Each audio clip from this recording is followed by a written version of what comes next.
Sunteți o audiență foarte fierbinte.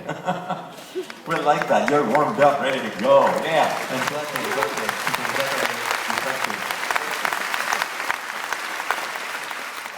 You know, we have been here now for a few days, and we have been enjoying your warmth and your hospitality. Suntem de câteva zile în țara voastră aici și ne bucurăm de ospitalitatea pe care ne-ați oferit-o. And your food.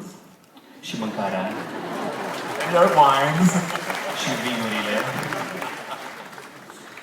And this is our third time here. 3 times. We love it.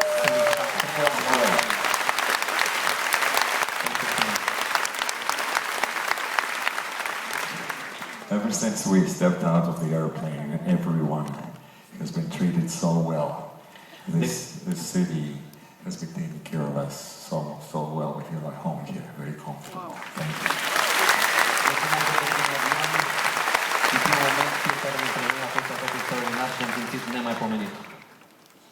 And you speak English very well, huh?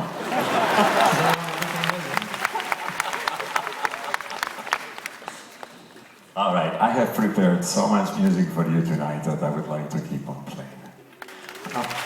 Am așa de multe cântece pe care vreau să vi le cânt în seara asta, întâlnit ca să mă opresc.